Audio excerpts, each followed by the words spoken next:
President Emmanuel Macron has described the NATO organisation as brain dead because of a lack of US leadership. In an interview with The Economist, he accused President Trump of turning his back on the body by pulling troops out of Syria without notice. Mr. Trump's announcement surprised NATO partners. They were also shocked by his troop drawdown in Afghanistan and the cancellation of peace talks with the Taliban. The French leader has advised European members to reassess the reality of what NATO is in the light of the commitment of the United States. Let's go live to James Brown, our regular international affairs and security expert. James, what do you make of Macron's comments there?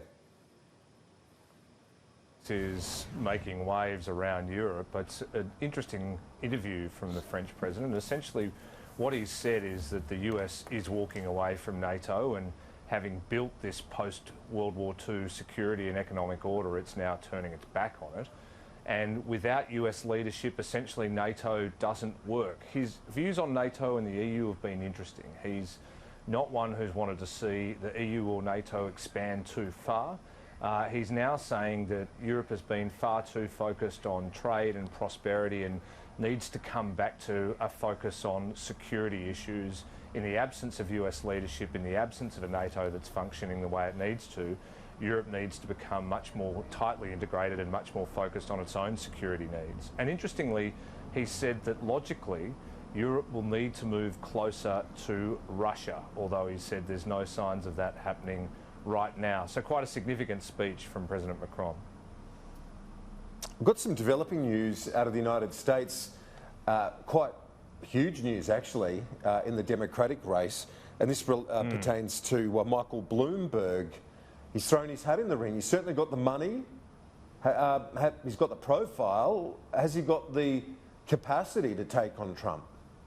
Yeah, look, this has happened in the last 5 minutes, so I think it's the New York Times that are reporting that Michael Bloomberg is filing paperwork to enter the Alabama Democratic primary. He's obviously missed the start, so he'll miss Iowa, but it's a very interesting development. He is a moderate centrist candidate.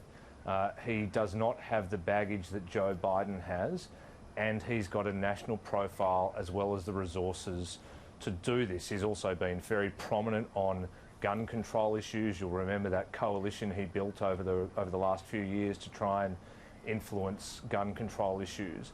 So he is a credible, moderate candidate who has the resources to make a serious campaign. I think it's a very interesting development for the Democratic primary.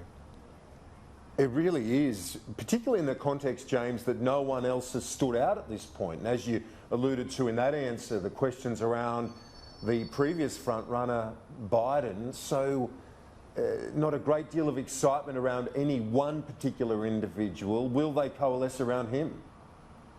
Well, you can see that in some of the results that have come from state and county elections across the United States this week. Where the Democrats have put up moderate candidates, they've been quite successful, and I'm thinking of the successful new governor in Kentucky, Andy Beshear. Where they are putting up more socialist candidates with more sweeping economic policies, they're being less successful. And we saw interesting surveys this week from the Cook Report showing just how unpopular Elizabeth Warren's Medicare for All plan is, particularly in rural areas and particularly amongst non-college educated voters. So Governor John Kasich's put it best this week, where he said when the Democrats put up moderates, they have a chance of winning and they have a chance of dragging those swinging Trump voters across. And the Cook Report poll showed there are a lot of swinging Trump voters, particularly in places like Pennsylvania, which Trump must win this time, and only won by 44,000 votes in 2016.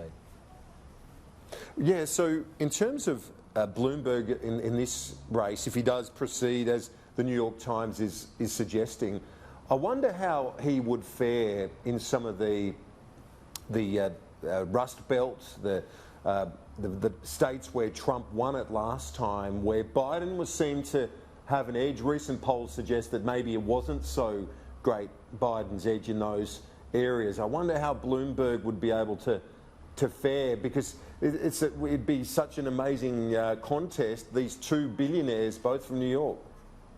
Yeah, I mean, his profile and his narrative touches on some of the things Trump talks about. So he's had a successful business career.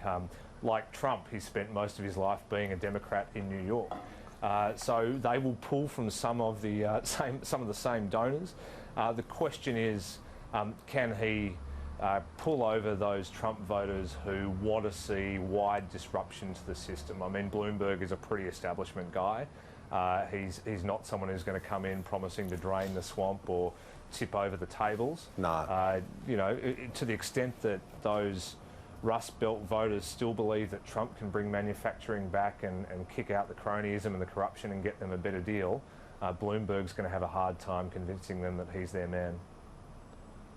The other element, though, which I think probably does play into the Democratic chances, if they go along those lines of Bloomberg, as you touched on earlier, he is centrist, and the recent state results suggest that more moderate candidates would fare better than, say, a Sanders or a Elizabeth Warren. Yeah, and, you know, I mean, look, Biden is not having a great campaign. Warren and Sanders just don't hit that middle voters. I mean, the costing of Warren's Medicare for All, the suggestion that that's going to labour the middle class with $9 trillion in new taxes, that really cuts deep. All eyes are still on the US economy. If Trump can enter the election campaign next year with economic wins at his back, with job figures at his back, that is what goes to the heart of what those voters want. I mean, they want a better deal for them and their kids. They want to see signs of economic progress. They don't really want to see an expensive, large Medicare for All plan that rips up private insurance arrangements and makes them drop the policies they have with their employers. And finally, James, how do you see the impeachment proceedings playing out? We have public hearings next week.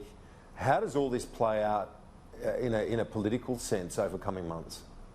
Well, it's, you know, one step forward, two steps back. This week we've seen two interesting things. First was Gordon Sondland, the ambassador to Europe, to the EU, a Trump supporter who was very careful to not give any sign that the president was doing something wrong. He changed his testimony this week, and I think that's very significant. I think we're going to see more of that as you start to see people on the witness stand giving sworn testimony, facing the prospect of going to jail, asking whether they really want to lie to protect the president. And I think that's the first of several changes in testimony we'll see. But equally, we saw the former National Security Advisor John Bolton refuse to turn up for impeachment hearings. The Democrats dropped a request that they had to call his deputy. So that stonewalling that Giuliani and others around the president are doing, saying they're not going to give evidence, that is going to just frustrate their Democrat impeachment campaign. But we move into public hearings next week. That means not only will the Democrats not be able to selectively release the testimony as they're doing at the moment, it'll be a much more open and contested process. We'll see the Republicans lining up attacks on the Democrats and the witnesses that are brought before these hearings. James, before you go, as a military veteran yourself and a former New South Wales RSL president, what are your thoughts on the fact that Scott Morrison has said he is actively considering a royal commission into veteran suicide?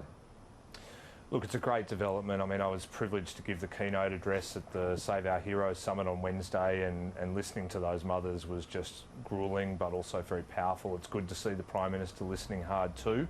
But the problems we've got are bigger than just military suicides. There is a whole system here which the Productivity Commission has said is not only failing but also harming veterans. So we want to make sure that we get the terms of this Royal Commission right, that we're not focusing the spotlight too narrowly, that we are focusing on the whole system and outcomes for the well-being of veterans. But look, I think this Royal Commission will happen now. There's so much pressure for it, so much support for it in the public and certainly in the veterans community as well.